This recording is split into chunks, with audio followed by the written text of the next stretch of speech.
எதிர்கட்சி தலைவர் திரு உதயநிதி ஸ்டாலின் அவர்கள்.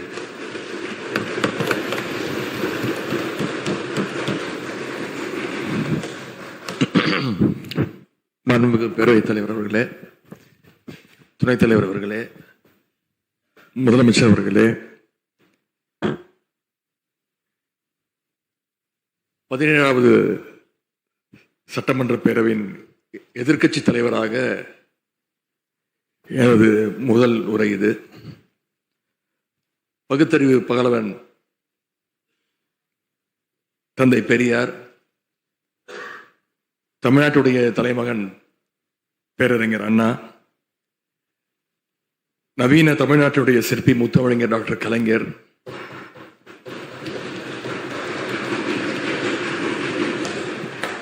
இந்தியாவுக்கே வழிகாட்டிய திராவிட மாடல் ஆட்சியை தந்த திராவிட முன்னேற்ற கழகத்துடைய தலைவர் திரு முத்துவேல் கருணாநிதி ஸ்டாலின் என எங்களுடைய தலைவர்களை எல்லாம் வணங்கி என்னுடைய இந்த உரையை துவங்குகின்றேன். முதல்ல என்னை 2வது முறையாக தேர்ந்தெடுத்து இந்த சட்டமன்றத்திற்கு அனுப்பிய என்னுடைய சேப்பாக்கம் திருவல்லிக்கேணி தொகுதி மக்களுக்கு என்னுடைய நன்றியை நான் இங்கே தெரிவித்துக் கொள்கின்றேன். அதே போல எங்கள் தலைவர் தலைமையிலான திராவிட முன்னேற்ற கழகத்துடைய கூட்டணிக்கு 1,52,82,782 வாக்குகளை தந்த தமிழ்நாட்டு மக்களுக்கு என்னுடைய நன்றியை நான் தெரிவித்துக் கொள்கின்றேன். அதேபோல எங்களுடைய கூட்டணி சட்டமன்ற உறுப்பினருடைய வெற்றிக்காக உழைத்த திராவிட முன்னேற்ற கழகத்துடைய அனைத்து நிர்வாகிகளுக்கும், முத்தமிழறிஞர் டாக்டர் கலைஞருடைய உயிரினும் மேலான அன்பு உடன்பிறப்புகளுக்கும், தோழமை இயக்க தலைவர்களுக்கும் தொண்டர்களுக்கும் என்னுடைய நன்றியை நான் தெரிவிச்சுக்கிறேன். இந்த அவையில என் கூட நின்று எனக்கு வழிகாட்டக்கூடிய எதிர்க்கட்சி துணைத் தலைவர் அண்ணன் திரு KN நேரு அவர்களுக்கும், எங்களுடைய கொறடா அண்ணன் வேறு அவர்களுக்கும், துணை கொறடா அண்ணன் திரு கோவி செழியன், செயலாளர் அண்ணன் திரு தங்கம் தென்னரசு, பொருளாளர் அண்ணன் திரு MRK பன்னீர்செல்வம் ஆகியோருக்கும், கழக சட்டமன்ற உறுப்பினர்களுக்கும் என்னுடைய நன்றியை நான் தெரிவிச்சுக்கிறேன். சட்டமன்றத்தில் நேற்று நாம அத்தனை பேரும் பதவி பிரமாணம் செஞ்சுக்கிட்டோம். அதன் பின்பு இன்னைக்கு முதல் நடவடிக்கையா பேரவைத் தலைவரை இன்றைக்கு தேர்ந்தெடுத்திருக்கிறோம். வரலாற்று சிறப்புமிக்க இந்த சட்டப்பேரவையில் மாண்புமிகு பேரவைத் தலைவராக தேர்ந்தெடுக்கப்பட்டிருக்கக்கூடிய உங்களுக்கும், துணைத் தலைவராக தேர்வு செய்யப்பட்டிருக்கக்கூடிய திரு ரவிசங்கர் அவர்களுக்கும் எங்களுடைய தலைவர் சார்பாகவும் கழக சட்டமன்ற உறுப்பினர்கள் சார்பாகவும் மீண்டும் என்னுடைய வாழ்த்துக்களை நான் தெரிவிச்சுக்கிறேன். மாண்புமிகு பேரவைத் தலைவர் அவர்களே, இங்கே ஏற்கனவே எல்லாரும் குறிப்பிட்டது போல நானும் கேள்விப்பட்டிருக்கேன். நீங்க எப்பொழுதுமே சிரித்த முகத்துக்கு சொந்தக்காரர்னு கேள்விப்பட்டிருக்கிறேன். அது மட்டும் இல்லை, எல்லோருடையும் மிகுந்த அன்போடு பழகக்கூடியவர் அப்படின்னு பலர் சொல்லி நான் கேள்விப்பட்டிருக்கிறேன்.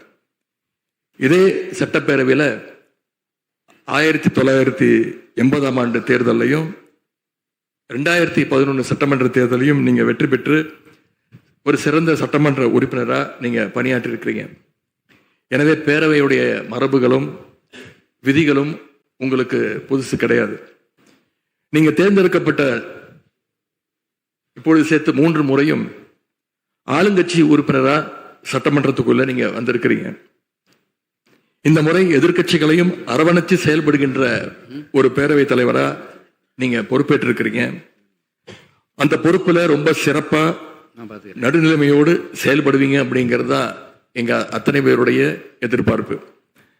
அதே போல ஒரு எளிய பின்னணியிலிருந்து வந்த முதன்முறையாக சட்டமன்ற உறுப்பினராக பொறுப்பேற்றிருக்கக்கூடிய மக்களால் தேர்ந்தெடுக்கப்பட்டிருக்கக்கூடிய திரு மாண்புமிகு ரவிக்குமார் அவர்கள் பேரவையினுடைய துணைத் தலைவராக உங்களுக்கு உறுதுணையாக இருந்து இந்த அவையை வழிநடத்துவார் அப்படின்னு நாங்கள் அத்தனை பேரும் நம்புகிறோம். மாண்பு பேரவைத் தலைவர் அவர்களே, நம்முடைய மாண்பு முதலமைச்சர் அவர்கள் நேற்று எங்களுடைய தலைவருடைய வீடுகளுக்கும் அனைத்து கட்சி தலைவருடைய வீடுகளுக்கும் சென்று வாழ்த்துக்கள்லாம் பெற்றுக்கிட்டு போனார். அந்த அரசியல் நாகரிகம் இந்த பேரவையிலும் தொடரணும் அப்படிங்கிறது தான் எங்களுடைய எண்ணம், எதிர்பார்ப்பு. ஏற்கனவே நான் சொல்லியிருந்தாலும் மறுபடியும் சொல்ல விரும்புகிறேன்.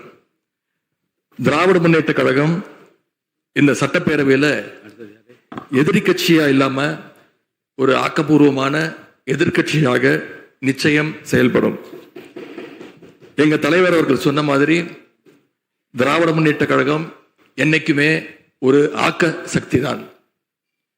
மாண்புமிகு பேரவைத் தலைவர்களே, இந்த பேரவைக்குன்னு ஒரு மிகப்பெரிய வரலாறு இருக்கு. இன்னைக்கு இந்தியாவில் பண்பாட்டு ரீதியாகவும் பொருளாதார ரீதியாகவும் தமிழ்நாடு சிறப்பாக முன்னேறி இருக்கு. அப்படின்னா இந்த பேரவையில் நடந்த விவாதங்கள், எடுக்கப்பட்ட முடிவுகள், இயற்றப்பட்ட சட்டங்கள், நிறைவேற்றப்பட்ட தீர்மானங்கள், இதெல்லாம் தான் ஒரு காரணம். பிற மாநிலங்களுக்கெல்லாம் ஒரு எடுத்துக்காட்டாக வழிகாட்டக்கூடிய வகையில் செயல்பட்டு இந்தியாவையே திரும்பி பார்க்க வச்ச சட்டமன்ற பேரவை இந்த தமிழ்நாட்டு சட்டமன்ற பேரவை. அப்படிப்பட்ட இந்த பேரவையில் ஆரோக்கியமான ஆக்கப்பூர்வமான விவாதங்களுக்கு இடம் கொடுத்து ஜனநாயக மாண்புகளுக்கு முக்கியத்துவம் கொடுத்து பேரவைத் தலைவர் அவர்கள் என்றைக்கும் நடுநிலைமையோடு செயல்பட வேண்டும் என்று நாங்கள் அனைவரும் விரும்புகின்றோம். நாம் எங்க ஆளுங்கட்சி எதிர்கட்சி அப்படின்னு எதிர் வரிசையில் உட்கார்ந்திருந்தாலும் தமிழ்நாட்டுடைய வளர்ச்சின்னு வரும்போது நாம் அனைவரும் ஒரே வரிசையில் முன் வரிசையில் நின்று உழைக்கணும்னு நான் விரும்புகிறேன். அதைத்தான் தமிழ்நாட்டு மக்களும் எதிர்பார்த்துக்கிட்டு இருக்கிறாங்க, விரும்புகிறாங்க. திராவிட முன்னேற்ற கழகமும் அதைத்தான் விரும்புது. எங்களுடைய தலைவர் அவர்கள் கடந்த 5 ஆண்டுகள்ல அடிக்கடி சொல்ற ஒரு வார்த்தை, இது எனது அரசு அல்ல நமது அரசு என்று எங்களுடைய தலைவர் அவர்கள் அடிக்கடி சொல்லுவார். அதை நிரூபிச்சியும் காட்டியிருக்கிறார். சென்ற திராவிட மாடல் அரசுங்கிறது வாக்களிச்ச மக்களுக்கு மட்டும் இல்லாம வாக்களிக்காத மக்களுக்குமான அரசாகத்தான் செயல்பட்டு வந்தது. ஆகவே இந்த புதிய அரசும் அனைவருக்குமான அரசாக உங்களுக்கு வாக்களிக்காத மக்களுக்குமான அரசாக செயல்படும்னு நான் விரும்புகிறேன். இந்த நேரத்தில் இன்னொரு விஷயத்தையும் இங்கே நினைவுபடுத்த விரும்புகிறேன். மாண்புமிகு பேரவைத் தலைவர் அவர்களும் மாண்புமிகு முதலமைச்சர் அவர்களும் இன்னைக்கு எதிர்கட்சி தலைவராக இருக்கிற நானும் ஒரே காலேஜில் படித்த ஓல்டு ஸ்டூடெண்ட். ஒரே காலேஜில் நாம் படிச்சிருந்தாலும் அரசாங்கத்தை நடத்துறதுல திமுக தான் சீனியர் பேட்ச். அது உங்களுக்கு தெரியும். 1967 ஆட்சிக்கு வந்தது திமுக தான். நாங்கள் தான் சீனியர்ஸ். அந்த அடிப்படையில் எங்களுடைய நாலேஜையும் எக்ஸ்பீரியன்ஸையும் நாங்கள் ஷேர் பண்ணிக்க ரெடியாக இருக்கோம். அதை ஏற்றுக்க நீங்களும் தயாராக இருங்க. ஏன்னா நமக்கு எப்பவுமே தமிழ்நாட்டு மாநிலத்துடைய நலன்தான் மிக மிக முக்கியம். மாண்பு பேரவைத் தலைவர் அவர்களே, நீங்கள் போட்டியின்றி தேர்வாகியிருக்கீங்க. மாண்பு முதலமைச்சரும் எதிர்கட்சி தலைவரான நானும் உங்களை அவை முன்னவரும் இந்த இருக்கையில் உட்கார வச்சிருக்கிறோம், அமர வச்சிருக்கிறோம். இன்னைக்கு உங்கள் கையை பிடிச்சி அழைச்சிட்டு வந்து உட்கார வச்சிருக்கிறோம். இனி எங்கள் 2 தரப்பையும் நீங்கள் தான் கையை பிடிச்சி அரவணைச்சு கோவம் இல்லாமல் கோவப்படாமல், நீங்கள் கோவப்பட மாட்டீங்கன்னு தெரியும். உங்களை கோவப்படுத்துகிற மாதிரி எந்த செயலையும் நாங்கள் செய்ய மாட்டோம். சட்டமன்ற ஜனநாயகத்தில் ஆளுங்கட்சி காதுகளாகவும் எதிர்கட்சி குரலாகவும் இருக்க வேண்டும். அதில் தான் இந்த அவையுடைய பெருமை நிச்சயம் அடங்கி இருக்கு. பொதுவாக இதுக்கு முந்தைய சட்டமன்ற பேரவை எடுத்துக்கிட்டா ஆளுங்கட்சி வரிசையில் அதிக உறுப்பினர்களும் எதிர்கட்சி வரிசையில் அதை விட குறைவான உறுப்பினர்களும் இருப்பாங்க. ஆனால் இந்த முறை கிட்டத்தட்ட ஆளுங்கட்சிக்கு இணையான எதிர்கட்சி வரிசை வலிமையா இன்னைக்கு அமைஞ்சிருக்கு. அதுதான் இந்த பேரவையுடைய இன்னொரு கூடுதல் சிறப்பு. இதன் மூலமா தமிழ்நாட்டு மக்கள் ஒரு முக்கியமான செய்தியை நமக்கு சொல்லி இருக்கிறாங்க.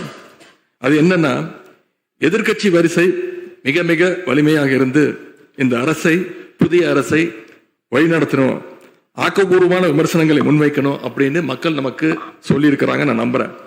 ஆகவே மக்களுடைய எண்ணத்தை பிரதிபலிக்கிற மாதிரி எங்களுடைய பணிகள் நிச்சயம் இருக்கும். மாண்புமிகு பேரவைத் தலைவர் அவர்களே, இந்த அரசு பொறுப்பேற்ற நிகழ்ச்சியில் நடந்த ஒரு நிகழ்வை இங்க நான் சுட்டிக்காட்ட விரும்புகிறேன். ஏற்கனவே சுட்டிக்காட்டியிருக்கிறாங்க. அந்த நிகழ்ச்சியில தமிழ்தாய் வாழ்த்து 3வது இடத்துக்கு தள்ளப்பட்டிருக்கு. இது தமிழ்நாட்டு மக்கள் மத்தியில மிகப்பெரிய ஒரு கோபத்தையும் அதிர்ச்சியையும் ஏற்படுத்தியிருக்கு. அதை எதிர்கட்சிகள் எல்லோரும் விமர்சிச்சிருக்கிறோம். அதுக்கு ஆளுங்கட்சியும் ஒரு விளக்கத்தையும் கொடுத்திருக்கிறாங்க, நானும் பார்த்தேன். எங்களோட கருத்து என்ன அப்படின்னா, பாஜக ஆட்சிக்கு வந்திருக்கக்கூடிய மேற்கு வங்க மாநிலத்தில் பதவியேற்பு நிகழ்ச்சியின் போது வந்தே மாதரம் பாட்டு பாடப்படலை. ஆனா இங்க தமிழ்நாட்டில் அது பாடப்பட்டிருக்கு. மேற்கு வங்கத்துல இன்னைக்கு யாரு ஆளுநரா போய் உட்கார்ந்துருக்காங்க அப்படின்னு உங்க அத்தனை பேருக்கும் தெரியும், நான் சொல்ல வேண்டிய அவசியம் இல்லை.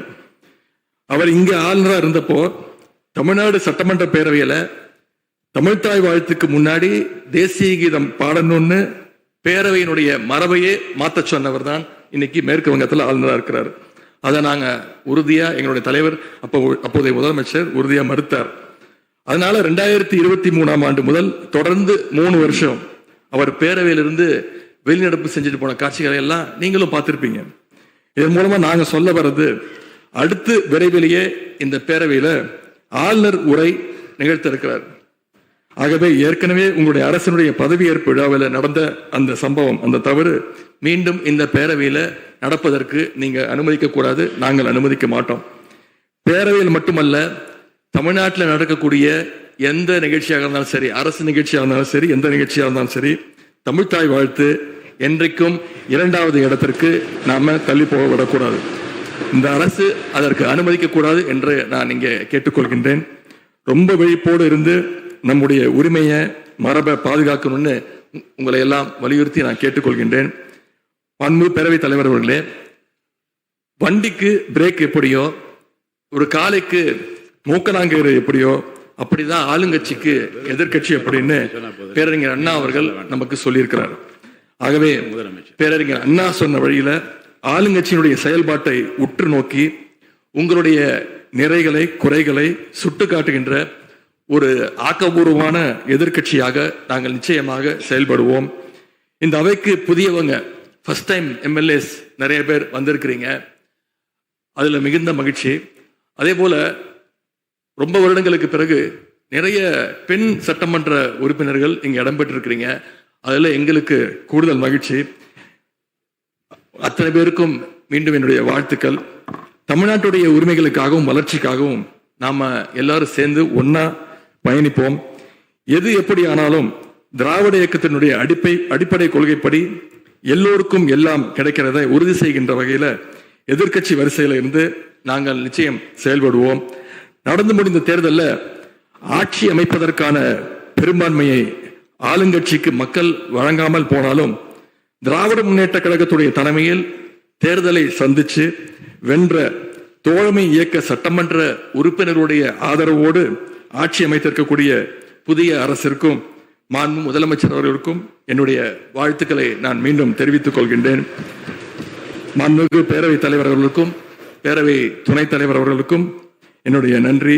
உங்களுடைய பணிகள் சிறக்கட்டும். மீண்டும் என்னுடைய வாழ்த்துக்களை தெரிவித்துக் கொள்கிறேன். நன்றி, வணக்கம்.